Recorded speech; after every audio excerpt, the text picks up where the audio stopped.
guys, welcome back to the channel. This is Watch Your Style. Thanks for tuning in. Today I want to talk about how I was basically able to get my Batman BLNR 126710 on the Jubilee bracelet at basically retail price. This is a grail piece for many, and it was mine for a long time as well. I was able to pick it up at retail. I didn't purchase it from an authorized dealer at retail, and I'll explain sort of my process, my story, and how I was able to acquire this beautiful, beautiful timepiece at retail price. It is really hard to find this watch secondhand currently, so this video is meant to be more informative and just to show you guys how, in my own personal experience, how I was able to pick this piece up. I started my watch collecting journey about a few years ago. I had an Apple Watch at the time, and part of the reason why I got into watches was because it was actually a backlash from having an Apple Watch. I realized, wow, we have all this technology on us all the time. It might be kind of cool to have something that's mechanical, something that is just not digital, and be really interesting to not be connected to technology all the time. But that's just kind of how I got into the hobby initially. And then one thing led to another. As watch hobbyists, you know how it goes. It's a snowball effect. We start with some very simple brands, and then we get further, deeper, higher price points, more luxurious, more variety as we go along. My first luxury timepiece was a Tag Heuer Aqua Racer, and when I had gotten that watch, I thought that was a big deal, and it was. It was my first foray into the luxury watch world. I had a couple of Omegas. I had an Omega Seamaster 300 Professional. That was my first serious timepiece. And then I also had a Speedmaster, a Speedmaster Reduced. I had a vintage Omega, vintage Timex. I had a Timex Marlin. I had a Vostok Amphibia. I had a Seiko SKX.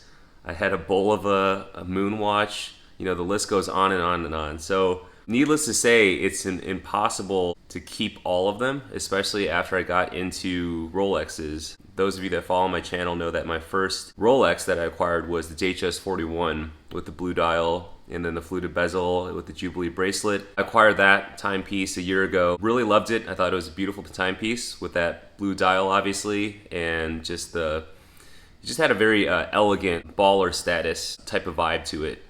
So I really like that watch. And then I picked up a Rolex Explorer 39mm 214270, and I adored that timepiece as well. That was my first sort of Rolex sports professional model.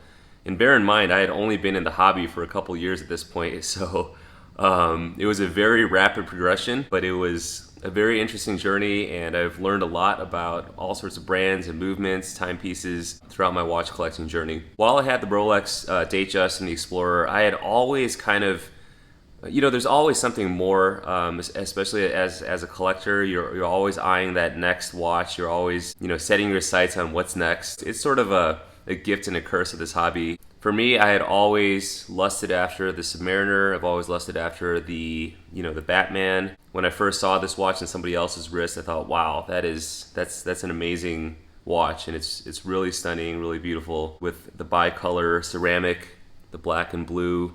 Now, as you guys know, this watch is damn near impossible to pick up on the at an authorized dealer. It retails for a reasonable price as far as Rolex sports models go, around the $10,000 mark. But the secondary market, or the gray market, these watches go for twice that, double retail, so close to $20,000, depending on the condition, depending on if it has box and papers. So, never in a million years would I have thought that I would have picked this watch up, especially at that price point, and especially not so soon. So the story of how I was actually able to acquire this watch was through my entire watch collecting journey. I've sold off watches, I've traded watches, I've met different types of people on OfferUp through just trading and selling watches. OfferUp was the platform that I used to buy and sell a lot of stuff, including watches, and I actually did meet a gentleman. I don't know if you would like his name mentioned on the channel. Let's just call him Mr. J. But originally, when I first met him, we traded a couple of timepieces. So I had a Speedmaster at the time, and he had a Tudor Pelagos. I love that timepiece for sure. I love the history and I love the design, but it didn't have the water resistance. I have a relatively active lifestyle. I'm always doing dishes at the very minimum. I like to go in pools and like to swim and things like that. So that was the main thing for me of why I wanted to let go of that watch. It was actually a one-to-one trade. I saw that the Pelagos was listed on OfferUp, and I reached out to my friend directly, well, my friend now, I didn't know him at the time, and asked if he was interested in trading his Pelagos for my Speedmaster. And so we met up. It was around Christmas time.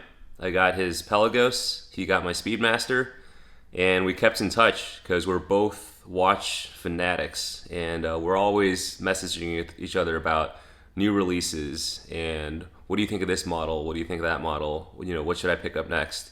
And to this day, we still text. But that was about 9 months ago, I want to say. And but somewhere along that time frame, he actually approached me about wanting to trade my Explorer, and he had this watch in his rotation, and I was just flabbergasted at the fact that he had this in his collection because it's such a sought after watch.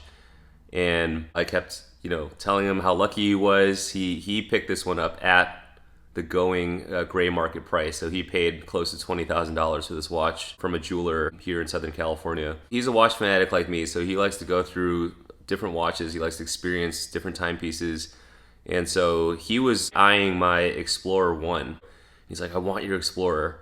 I'll even give you my Batgirl or Batman on Jubilee for your Explorer, plus $4,000 cash.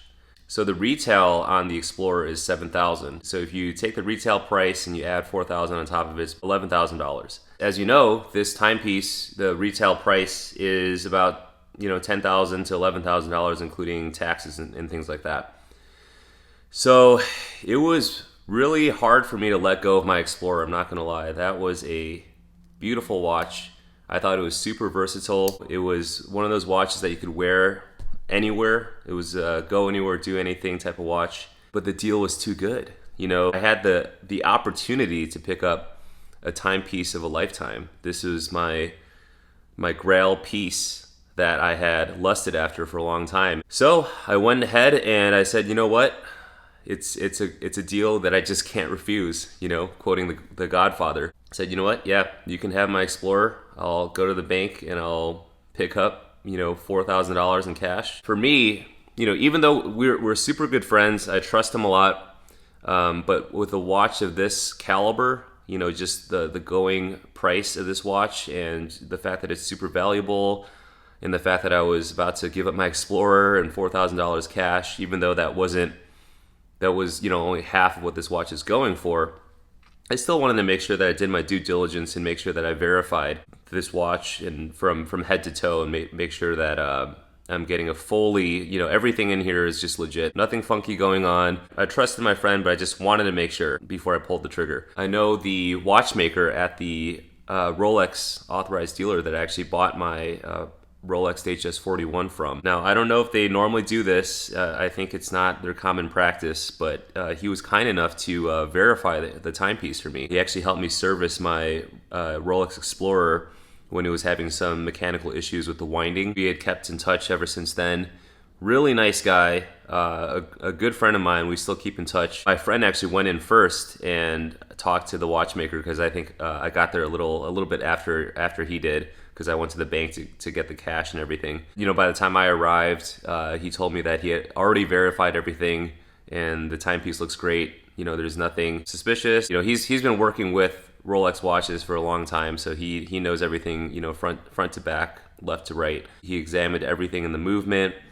He looked at the finishing on the hands and indices. He looked at the dial, he looked at the bracelet, looked at the crown, looked at the case, the clasp, everything. And he said, nothing to worry about. This is a fully authentic Batman.